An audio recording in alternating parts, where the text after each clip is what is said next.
Chers élèves, bonjour. Nous revoilà pour une quatrième séance sur l'appel, mais aussi il s'agit de la dernière séance.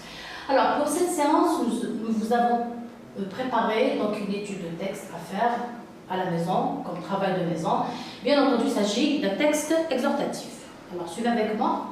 Avant de découvrir et de commencer cette étude de texte, vous avez ici quelques conseils pratiques qui pourront bien vous être utiles pour aborder et étudier un texte exhortatif. Donc, avant de commencer et de plonger dans l'étude de votre texte, il faudra d'abord penser à observer et à faire attention aux éléments du paratexte. Alors, je vous rappelle que le paratexte, c'est quoi? C'est l'ensemble des éléments qui accompagnent un texte, à savoir le titre, le sous-titre. Parfois, il peut y avoir un chapeau, il y a aussi la source et le nom de l'auteur. Donc, ces éléments vous permettront dans un premier temps, donc avant de commencer à répondre aux questions, prenez le temps d'1 à 2 minutes d'observer bien votre texte pour repérer ces éléments. Ces éléments, vous allez voir, ils vous serviront, par exemple, à dégager l'énonciateur, à savoir qui écrit, le thème abordé notamment. Alors, le thème abordé vous sera donné par le titre. Vous avez aussi la source du texte. La source du texte, elle est très importante car elle nous permet aussi de déterminer la situation d'énonciation, c'est-à-dire qui écrit, à qui, et aussi la source d'où est extrait le texte. Vous avez aussi d'autres éléments qui pourront être fournis à partir du paratexte. Vous avez le destinataire et enfin peut avoir aussi la visée communicative. Donc, l'observation du paratexte peut vous prendre 2 minutes. C'est le temps que vous allez consacrer pour observer votre texte. Et cela, vous le ferez avant la lecture. Donc, il s'agit d'un travail à faire dans un premier temps avant de lire et de commencer à répondre aux questions sur le texte. Donc, cette première étape, comme c'est indiqué ici, vise à déterminer la situation de communication de l'appel. On avance un peu. En B, comme deuxième conseil pratique, donc il faudra bien lire. Ce que j'entends par lecture, une lecture attentive. Donc, lire attentivement le texte, crayon à la main, afin d'identifier les 3 parties de l'appel. Donc, vous avez déjà des connaissances concernant la structure de l'appel. Donc, c'est des connaissances que vous avez étudiées et vues donc, dans les séances précédentes. On a vu, pour rappel, dans un appel, il y a 3 parties. Il y a la partie explicative, la partie argumentative et la partie exhortative. Ces parties, bien entendu, on les retrouve donc, selon les paragraphes. Par exemple, pour la première partie, on la retrouve dans le premier ou dans les 2 premiers paragraphes. Donc, puis, dans les paragraphes qui suivent, vous avez la partie argumentative et la dernière, à savoir la partie exhortative, on la trouve très souvent dans les derniers paragraphes du texte. Donc, au fur et à mesure que vous lisez, donc, pensez donc, à repérer, d'accord, crayon à la main, ces 3 parties. Vous allez voir, cela va vous permettre de bien comprendre pour mieux répondre et bien entendu pour bien répondre aux questions. C, vous avez le repérage du champ lexical dominant qui est en relation avec le thème considéré ou le thème traité. D, une fois que vous avez fait ce travail préliminaire, donc à savoir l'observation du paratexte, le repérage des 3 parties principales de l'appel, vous avez, et le thème aussi, donc après avoir repéré le thème traité, en D, il y a lieu de faire très attention aux outils linguistiques investis dans l'appel. Alors ces outils, on les a vus dans les séances précédentes. Par exemple, pour la situation d'énonciation, pour savoir qui parle, qui lance l'appel, vous avez l'ensemble des pronoms personnels et adjectifs possessifs en relation avec le scripteur ou aussi avec le destinataire de l'appel. Vous avez aussi dans l'appel les verbes performatifs tels que appeler, demander, exhorter, inviter, etc. Nous avons également les verbes de modalité comme outils investis. Alors, les verbes de modalité, on les a déjà vus. Il s'agit donc du verbe devoir, falloir et pouvoir. Et vous avez aussi l'expression de la conséquence. On a dit qu'on retrouve dans la partie exhortative Lorsque l'auteur donc arrive à cette partie, donc il s'exprime en disant c'est pourquoi, c'est la raison pour laquelle. Donc l'expression de la conséquence aussi, elle vous permet aussi de vous repérer par rapport aux parties, donc elle est très importante. À cela s'ajoute l'expression du but. L'expression du but sert à quoi? En fait, ça sert à exprimer l'objectif global de l'appel. Et pour finir, vous avez les modes de conjugaison. Nous avons essentiellement l'impératif et le subjonctif pour exprimer la nécessité de l'appel. Bien entendu, ce sont des modes de conjugaison qui servent à inciter à agir. Chers élèves, voici le texte en question. Donc, avant de penser donc à répondre directement aux questions de compréhension de l'écrit, donc, comme on l'a dit, dans les conseils pratiques, dans le premier conseil pratique notamment, on a dit qu'il faut bien tenir compte du paratexte. Alors, observez bien ce texte. Donc, le questionnaire, il est là. Regardez. Mais est-ce que je commence directement à répondre aux questions de compréhension? Donc, on a dit non. Il faut d'abord prendre le temps d'observer bien son texte et de repérer les éléments du paratexte. Alors ici, qu'est-ce qu'on a comme élément du paratexte? Alors, comme vous le voyez, ce texte est sans titre. Donc, on n'a pas de titre qui pourrait nous guider, par exemple, nous renseigner sur le thème. Mais, nous avons bien un chapeau. Alors, comme vous le voyez, le chapeau est écrit en italique. C'est ça, le chapeau, vous voyez bien, il est écrit en italique. Donc, il faut bien lire votre chapeau. Pourquoi? Parce qu'il pourra vous aider à trouver qui est l'énonciateur. Et je vous rappelle que cette question, même s'il n'est pas posée dans les questions de compréhension de l'écrit, elle pourra bien vous être utile pour le compte-rendu critique. Parce que dans le compte-rendu, dans la première partie, la phrase, pardon, pas la phrase, dans le paragraphe d'introduction, vous devrez bien présenter votre texte et quand vous allez le présenter, vous devrez dire qui écrit. Donc là, il s'agit donc d'un message d'Irina Bokova. C'est qui Irina Bokova? Donc c'est la directrice générale de l'UNESCO. À l'occasion de la Journée mondiale de la nature sur le thème « Écoutez la voix des jeunes ». Nous avons aussi un texte composé de paragraphes, donc observez bien, donc là il faut tenir compte du nombre de paragraphes et bien entendu il ne faut pas confondre les paragraphes avec le chapeau. Je rappelle que le chapeau est toujours écrit en italique pour le distinguer justement des paragraphes. Pourquoi ce détail est important?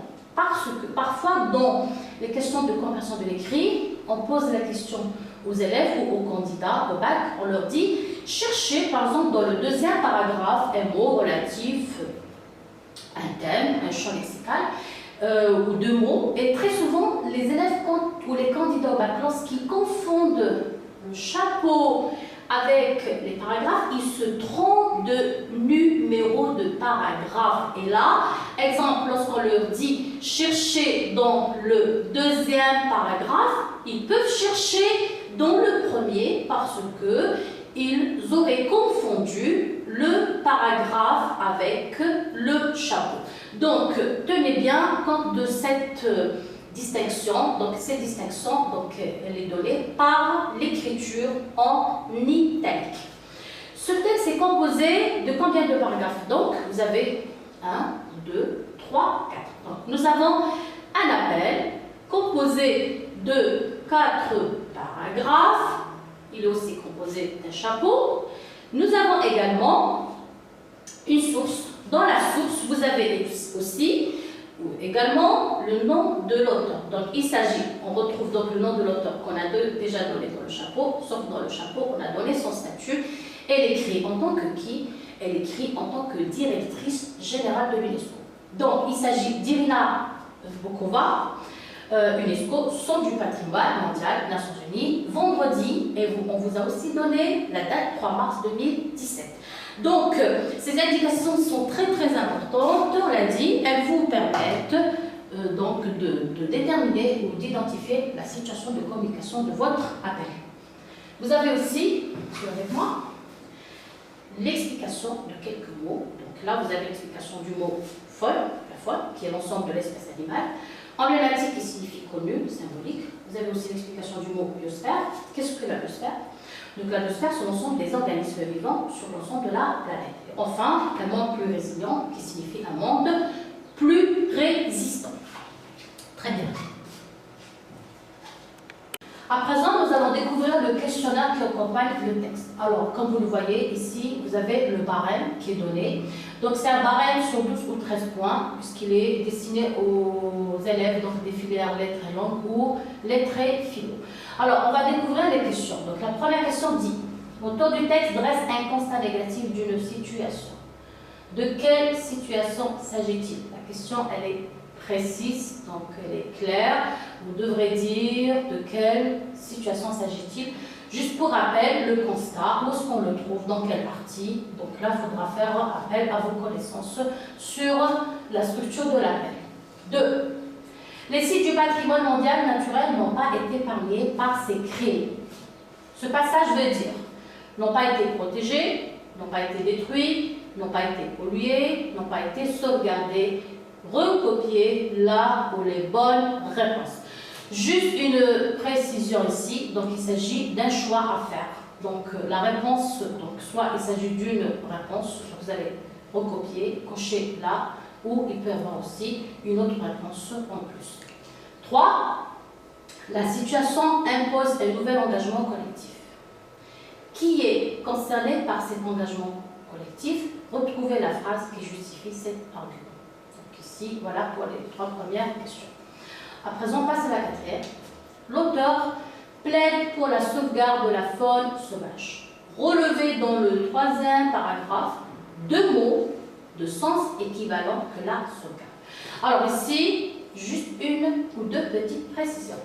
Alors on vous dit, relevez dans le 3e paragraphe. Donc on a bien dit, dans l'observation du paratexte, le chapeau ne fait pas partie du texte. On l'a dit. Donc, lorsque vous allez chercher ces mots, il faudra bien vous référer au 3e paragraphe. Donc, comptez les paragraphes à partir du 1er, sans tenir compte du chapeau, on a dit, qui est écrit en italique.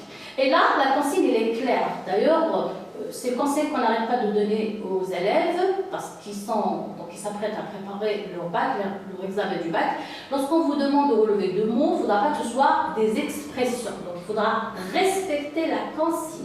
Relever 2 mots et non pas des expressions de sens équivalent, c'est-à-dire qui ont le même sens que le mot sauvegarde. Question suivante. 5.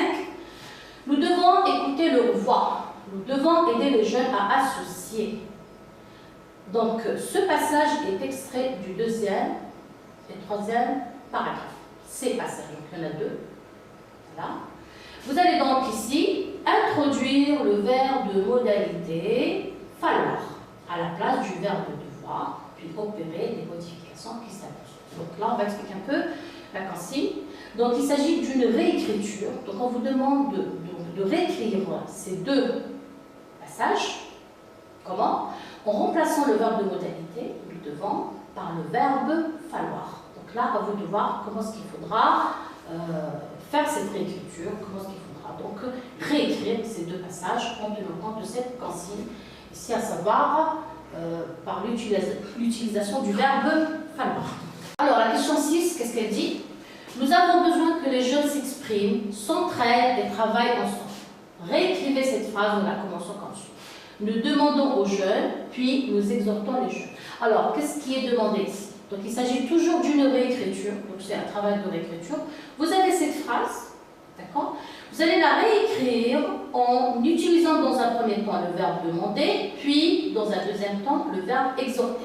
Et bien entendu, ici, il s'agit de verbe performatif. Donc, à vous de voir quelles sont les modifications qui s'imposent pour faire cette réécriture.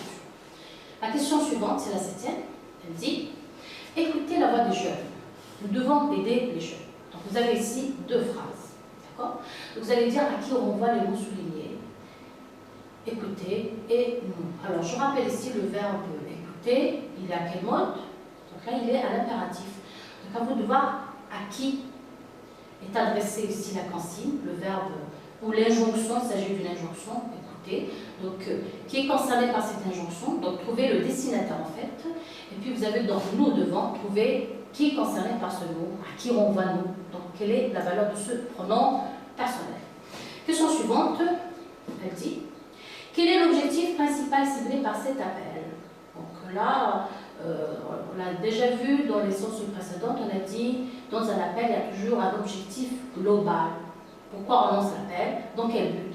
Donc à vous de trouver dans le texte, chercher dans le texte, donc l'idée qui renseigne sur l'objectif principal, l'objectif global de cet appel.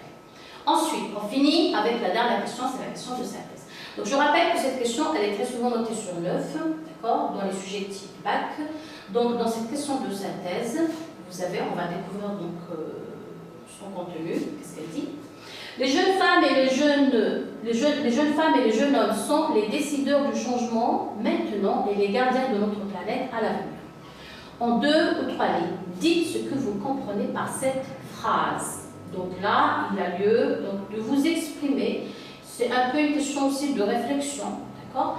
Donc dire ce que l'auteur veut dire par cette affirmation, mais attention, ici, il n'y a pas lieu de faire de paraphrase, c'est-à-dire, il ne faudra pas dire ou réexprimer un peu cette même phrase avec d'autres mots, donc en faisant juste des petites modifications, des petits changements. Il faudra vraiment chercher l'idée, d'accord, le sens caché. Alors, à présent, on passe à la deuxième partie, donc il s'agit de la production de l'écrit. Alors, comme vous le voyez, donc, le sujet de rédaction est noté sur 7 points pour les filières lettres, pour la filière lettres et philo, sur 8 points pour les lettres et langues. Bien entendu, vous avez 2 sujets au choix.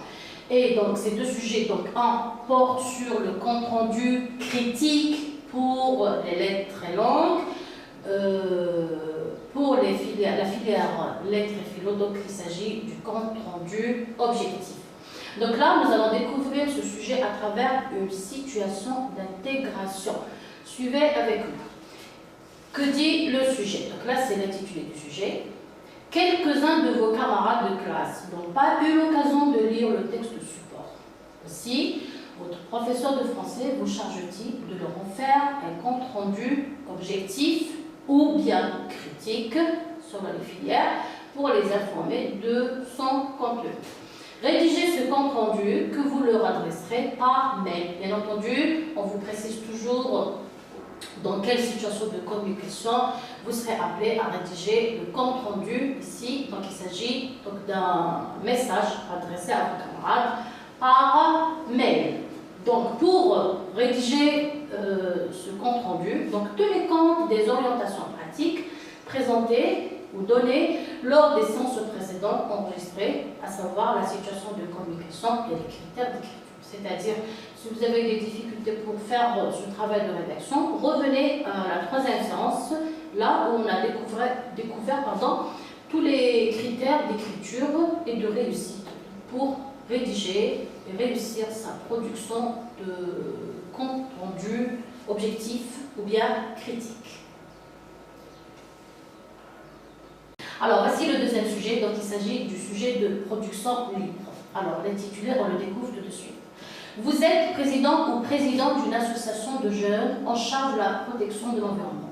Et vous êtes sollicité par un journal afin de lancer un appel à la jeunesse de votre wilaya, invité à participer à une journée de nettoyage des endroits très fréquentés en été. Exemple, plage, montagne, oasis, endroits touristiques. Donc la consigne, qu'est-ce qu'elle dit? Donc rédigez cet appel d'une 30aine de lignes dans lequel vous appliquerez les orientations pratiques présentées dans les cours précédemment enregistrés. Donc juste pour rappel, avant de vous lancer dans la rédaction de votre sujet, tenez compte de cette situation d'intégration qui détermine la situation de communication. Donc vous intervenez en tant que qui? Donc là, c'est bien précisé. Vous allez rédiger cet appel en tant que président ou présidente d'une association de jeunes en charge de la protection de l'environnement.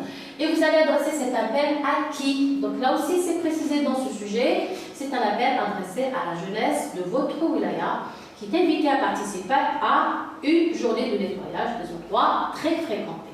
Donc là, le thème aussi, il est précisé. Donc c'est un thème qui porte sur la préservation ou la sauvegarde de certains sites naturels tels que les plages, les montagnes, oasis, etc.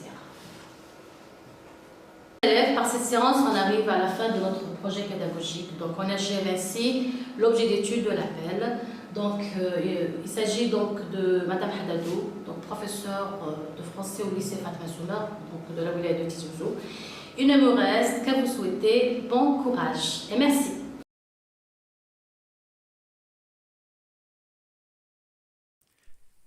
شكرا على المشاهدة.